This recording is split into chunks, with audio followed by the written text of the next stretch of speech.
Atrocity prevention act के विरोध में 6 सितंबर को भारत बंद किया था।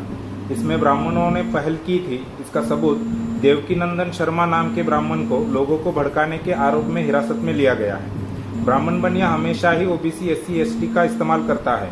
इसके लिए आपका काउंटर प्लान या एक्शन क्या है? 6 सितंबर को जो भारत बंद किया गया था एट्रोसिटी एक्ट के विरोध में, ये भारत बंद के लिए ब्राह्मणों के द्वारा प्रायोजित था, मगर ब्राह्मणों ने इसे सवर्णों के द्वारा किया जा रहा बंद है ऐसा प्रचार किया और उसमें ब्राह्मण क्षत्रिय वैश्य ये लोग सहभागी थे। मार्केट भी इसी तरह से बंद था ऐसा दिखाई देता। तो इस पर हम लोग ये विचार कर रहे हैं कि SC ST OBC और माइनॉरिटी के लोग अगर ब्राह्मण क्षत्रिय वैश्य एट्रोसिटीज के कानून के विरोध में अगर ये विरोध करते हैं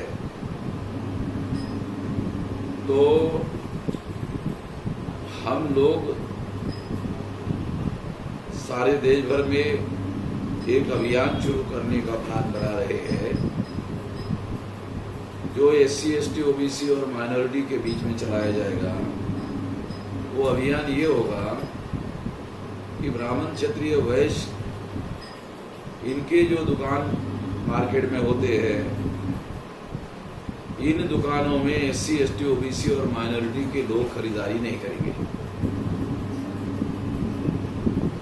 क्योंकि इनकी संख्या ज़्यादा है और इनके खरीदारी के आधार पर ही ये दुकान बड़े पैमाने पर चलते हैं। अगर इन लोगों ने उन दुकानों में खरीदारी करना बंद कर दिया तो इनका सारा जो बिजनेस है चौपट हो जाएगा और तब इनको अकल आएगी, तब उनको समझ आएगी कि ये विरोध करने का ये भी नतीजा हो सकता है। तो हमने ये अभियान चलाने का निर्णय किया है सारे देश भर में और इसमें मैं अपील करना चाहता हूँ SC ST OBC और माइनॉरिटी के लोगों को मिलजुल कर ये अभियान चलाया जाए और इसके लिए ब्राह्मण क्षत्रिय वैश्य लोगों के कौन दुकान है उसको आइडेंटिफाई किया जाए और SC ST OBC और माइनॉरिटी में ये प्रचार किया जाए कि ये वो दुकान है जो दुकान से हम खरीदारी करते हैं और बहुत सारा पैसा वो हमारी खरीदारी की वजह से कमाते हैं और फिर इस तरह का आंदोलन और अत्याचार का समर्थन करने वाले जो लोग हैं इनको वो साथ देते हैं। तो इसलिए हम लोगों को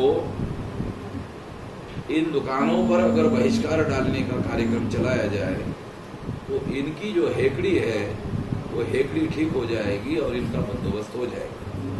ये करना होगा। ये करने के लिए मैं सभी SC ST OBC और माइनॉरिटी के लोगों को अपील करता हूँ। EVM के विरोध में आप लगातार आंदोलन कर रहे हैं। अभी चुनाव नज़दीक आ रहा है 2019 का। EVM को लेकर आपकी आंदोलनात्मक क्या भूमिका है?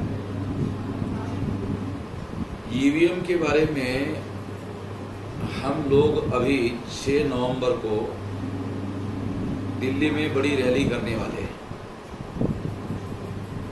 और इस रैली का मुद्दा ये होगा कि 8 अक्टूबर 2013 को सुप्रीम कोर्ट ने EVM मशीन के विरोध में जो फैसला दिया था और इसी वजह से EVM मशीन को पेपर ट्रेल नाम की मशीन जोड़ने का आदेश दिया था।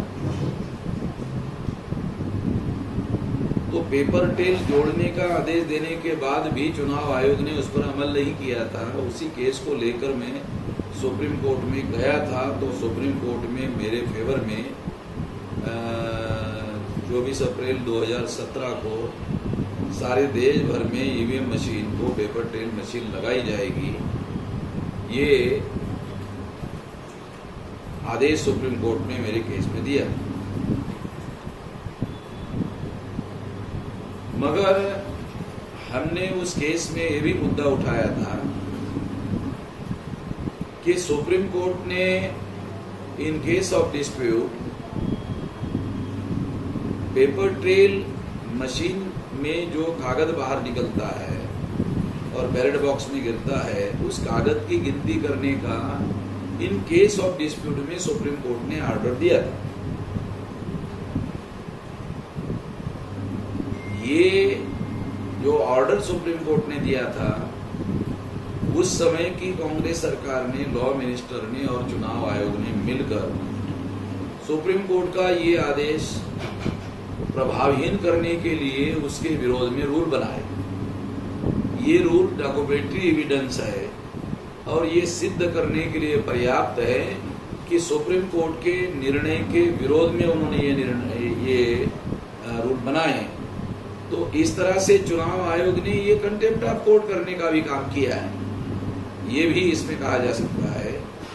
और इसके लिए सारे देश भर में हम जागरण करेंगे, मगर 6 नवंबर को जो बड़ी विशाल रैली हम लोग करेंगे, और ये रैली हम शरद यादव जी और हम लोग मिलजुल कर करेंगे। शरद यादव जी को हमने ये भी अनुरोध किया कि आप जितने पार्टी के लोग इस कार्यक्रम में शरीक हो सकते हैं, आ सकते हैं, उनको इनवाइट किया जाए, क्योंकि लोकतंत्र को बचाने की जिम्मेदारी केवल हमारी नहीं है, सभी पॉलिटिकल पार्टी के लोगों की ये जिम्मेदारी है। तो हम लोग उनको इसमें इनवाइट करने के लिए अनुरोध करेंगे और हम लोग भी इनवाइट करेंगे। तो इस तरह से ये एक कार्यक्रम, बड़ा कार्यक्रम, जिसमें हमारा कहना ये होगा पेपर ट्रेल मशीन के बारे में, in case of dispute manual counting होगी।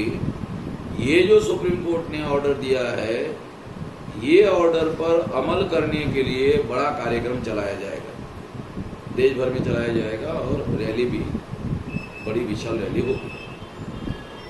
ये अभी हमारा कार्यक्रम है, और वो कार्यक्रम होने के बाद फिर हम ईवीएम मशीन के मुद्दे पर भारत बंद करने का मुद्दा जो है वो चर्चा में लाएंगे।